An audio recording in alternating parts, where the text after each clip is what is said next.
welcome back to Magnetic Max. So here we are, magnet fishing video again, finally. We're out on the infamous strip. Hopefully we don't find any explosives. Definitely don't want any of that. No swearing! Leave that out.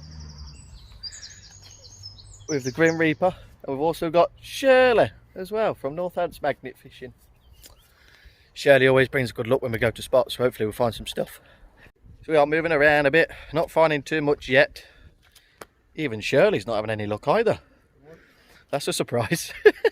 So we've got a few bits. Loads of scrap. Plenty of scrap. The only sort of interesting things we found so far is, what did you say that was? Part of suspension, weren't it? Yeah. So we've got part of suspension there. Then we got that Shirley found. That, I'm not sure what that is. And a street sign. And the Grim Reaper's all the way down there.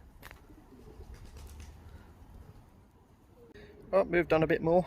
Further down the strip. Still got Shirley with us. Grim Reaper's all the way down there. So we've got that. That's what I've caught. Shirley's got his own pile that side. And there is a couple of things we've got that was interesting.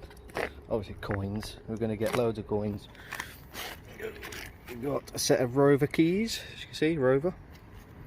A nail that Shirley's told me that would have possibly have a prayer in there, hence why it's thicker. So I'm going to have to take that home to open it and find out.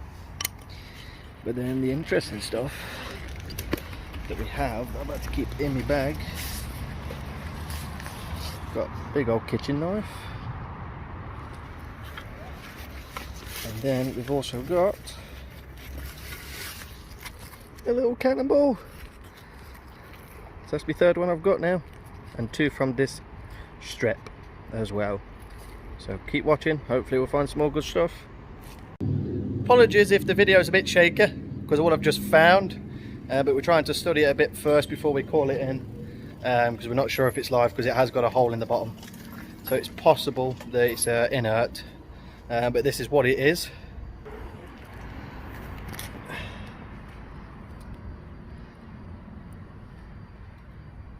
That's an artillery shell, isn't it? Yeah, it's heavy. That is mega heavy. But what's making us question it is the fact that it's got a clear hole in the bottom. So we're not sure if it's inert or if it is active or not. But I will keep you updated on what we're going to have to do with it or not. Well, I'm hoping it is inert. I hope so. I really hope so. Right, we're going to play it safe because we're not sure whether it's inert or not. So I'm going to have to call it in, which is going to be interesting. First time I've ever had to do this because I've never found it like this before. So I hope this makes it interesting for you. But you can have one more look at it. So there we are. That's the size of it. It has got the copper bits on there with the brass. And he just keeps laughing at me. What do you reckon? You dipstick. Hang on. I didn't do it. Right, let's call this in. Just about to call it in and I looked at my magnet and I realised I've actually got a 9mm bullet on there as well.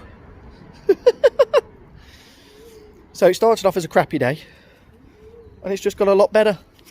So I've called it in, got the police down here now, but they don't want to be on camera, so they're staying out of the way. But they've got it cornered off. But so far what we know, we're hoping that it's an anti-tank round. That's what it looks like. So if it is and it's already been fired, there's a possibility I may be able to keep it. So there you go, it's all cornered off. Now we're just waiting for EOD to turn up to find out what's happening. But we've already had a police officer that came down, ex-army, and he thinks it's the same as me. The 57mm anti-tank round, which means it's non-explosive, but they just have to double check. But there's a minute chance there that I may be able to keep it, hence why I'm waiting around and waiting. As you can see, it's still blocked off down there. Police are everywhere. Get your fat head out. As you can see. So, gonna wait, and hopefully we can keep it. Today just keeps getting better. While we're here waiting for EOD to turn up, and obviously we're still doing some magnet fishing. I've just found 2 items. So we have a tomahawk, and then we got a nice Anglo arms knife. Very fancy. It's getting better and better. Right, so EOD have been and gone, same as the police. The police told us to wait further on, and they was going to come and update us and let us know whether it was able to be kept or if they was going to take it. The copper that was blocking the path to stop people going up, he disappeared.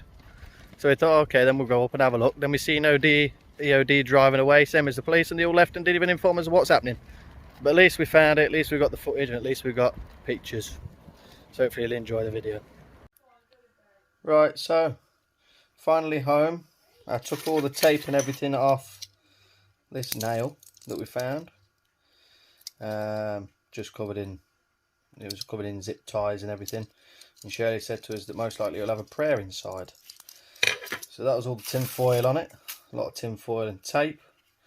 And inside is just that. And it's just loads of scribbles on the back.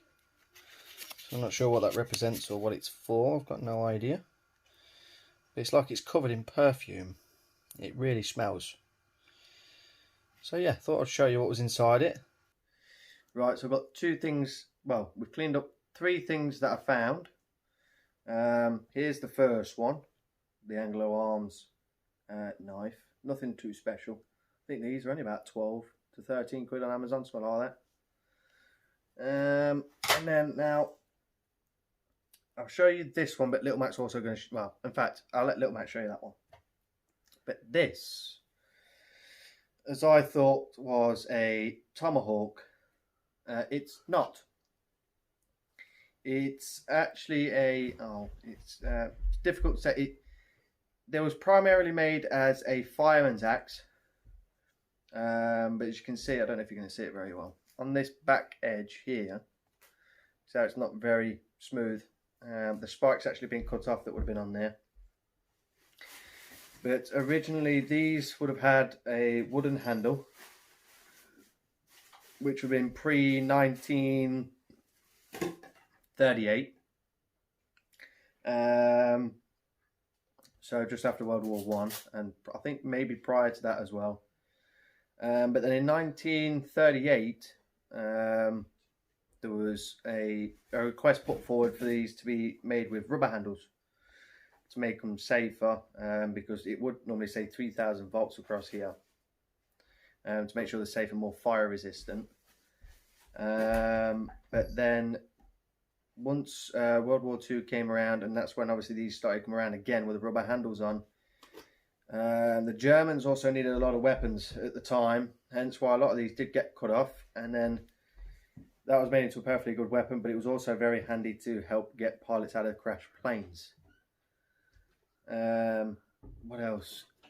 What makes me know that this one was sent to Germany is because normally there is engravings on here. I will be putting some pictures. I'll be putting a picture up here and a picture up here of originally what it would have looked like. But there is engravings there. Now normally it just says Chillington R-Pax. But this one's got Chillington R-Pax, but then it's got the German symbol on there, and then also marked with GR. So I know this one was sent over Germany to make it into, obviously, whatever they wanted to use it for. But yeah, 1938. It came around with a rubber handle, but this was made prior to then. So a good piece of history. Not a tomahawk, but even better. And now Little Mac's going to come round this way, and he's going to show you the other one. Go on then.